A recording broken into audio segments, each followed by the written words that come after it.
नमस्कार, आप देख रहे हैं न्यूज समाचार जनता की आवाज। आइए खबरों की शुरुआत करते हैं। राजधानी लखनऊ से बड़ी खबर। डीजीपी राजीव कृष्णा, एडीजी लो अमिताभ यस की प्रेस वार्ता। आइए देखते हैं आगे की रिपोर्ट संवाददाता अभिषेक दुबे के साथ। डीजीपी राजीव कृष्णा ने बताया, उत्तर प्रदेश पुलिस ने मिशन अस्मिता अभियान के तहत गैर कानूनी धर्मांतरण गिरोह के कुछ आरोपियों को गिरफ्तार किया था। एटीएस ने मोहम्मद उमर गौतम और मुफ्ती जहांगीर आलम कासमी को गिरफ्तार किया था। इसी सिलसिले में छांगुर बाबा उर्फ जमालुद्दीन के गैर कानूनी धर्मांतरण गिरोह का भंडा फोड़ हुआ है। एटीएस और एटीएफ की जांच जारी है। कुछ चौंकाने वाली बातें सामने आई। जिहाद के लिए अंतर्राष्ट्रीय जिहादी फंडिंग, राष्ट्रीय सुरक्षा को नुकसान पहुंचाने के इरादे से कट्टरपंथ और गैर कानूनी धर्मांतरण। इस सिलसिले में 6 राज्यों से 10 लोगों को गिरफ्तार किया गया है। ये लोग खासतौर पर युवा लड़कियों को बहला फुसलाकर लव जिहाद और धर्मांतरण के अन्य तरीकों से प्रभावित करते थे। गैर कानूनी धर्मांतरण का यह तरीका ISIS की पहचान है। अभी तक की शुरुआत जांच में इस गिरोह के PFI, SDPI और पाकिस्तानी आतंकी संगठनों से संबंध होने के संकेत मिले। अभी तक कनाडा, अमेरिका, लंदन और दुबई से फंडिंग और वहां के लोगों की संलिप्तता के सबूत मिले हैं। आगे की कार्रवाई की जा रही है। आइए देखते हैं आगे की रिपोर्ट अभिषेक दुबे के साथ। उत्तर प्रदेश में माननीय मुख्यमंत्री जी के मार्गदर्शन में, नेतृत्व में अपराध और अपराधियों के प्रति जो जीरो टॉलरेंस की नीति है,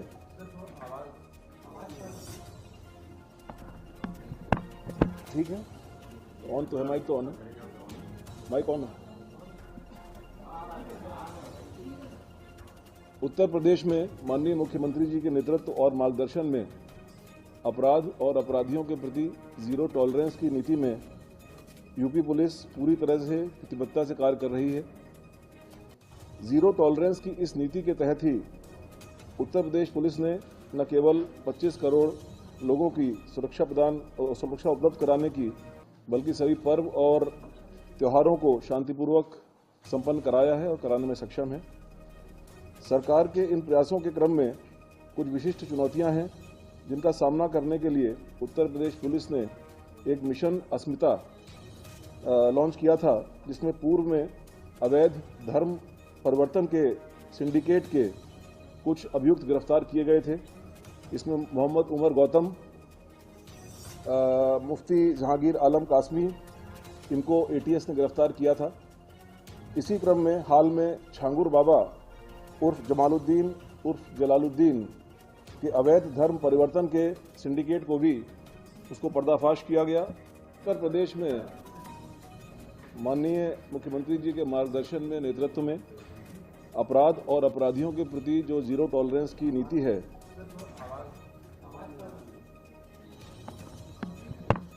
ठीक है, ऑन तो है, माइक तो ऑन है, माइक ऑन है। उत्तर प्रदेश में माननीय मुख्यमंत्री जी के नेतृत्व और मार्गदर्शन में अपराध और अपराधियों के प्रति जीरो टॉलरेंस की नीति में यूपी पुलिस पूरी तरह से प्रतिबद्धता से कार्य कर रही है। जीरो टॉलरेंस की इस नीति के तहत ही उत्तर प्रदेश पुलिस ने न केवल 25 करोड़ लोगों की सुरक्षा उपलब्ध कराने की, बल्कि सभी पर्व और त्योहारों को शांतिपूर्वक संपन्न कराया है और कराने में सक्षम है। सरकार के इन प्रयासों के क्रम में कुछ विशिष्ट चुनौतियां हैं, जिनका सामना करने के लिए उत्तर प्रदेश पुलिस ने एक मिशन अस्मिता लॉन्च किया था, जिसमें पूर्व में अवैध धर्म परिवर्तन के सिंडिकेट के कुछ अभियुक्त गिरफ्तार किए गए थे। इसमें मोहम्मद उमर गौतम, मुफ्ती जहांगीर आलम कासमी, इनको एटीएस ने गिरफ्तार किया था। इसी क्रम में हाल में छांगुर बाबा उर्फ जमालुद्दीन उर्फ जलालुद्दीन के अवैध धर्म परिवर्तन के सिंडिकेट को भी उसको पर्दाफाश किया गया। STF के द्वारा और ATS के द्वारा उसकी इन्वेस्टिगेशन जारी है, जिसमें कई चौंकाने वाले तथ्य सामने आए हैं। यह अभियान जिहाद के नाम पर अंतर्राष्ट्रीय जिहादी फंडिंग प्राप्त करने, रेडिकलाइजेशन की कार्रवाई करने और राष्ट्रीय सुरक्षा में सेंध लगाने के उद्देश्य से अवैध धर्मांतरण, डार्क वेब और अन्य नेटवर्क के जरिए गंभीर अपराध करने वाले अपराधियों के विरुद्ध है। इसी कड़ी में जनपद आगरा में हाल में ही एक उल्लेखनीय कार्य किया गया है, जिसके बारे में अभी कमिश्नर पुलिस आगरा डिटेल में बताएंगे।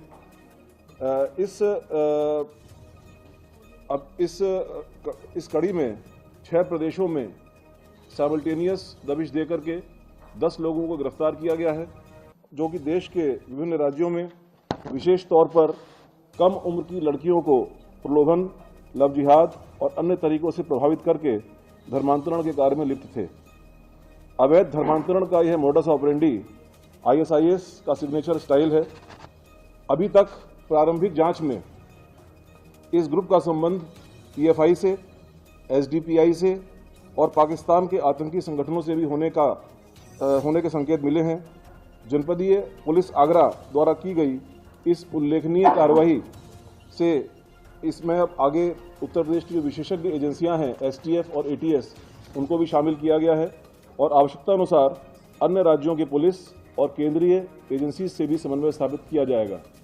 अभी तक इसमें कनाडा, अमेरिका, लंदन और दुबई से फंडिंग के और उनके संलिप्तता के उनके वहाँ पर रह रहे कुछ लोगों के साथ में संलिप्तता के सबूत मिले हैं, जिसके आधार पर आगे की कार्रवाई की जा रही है।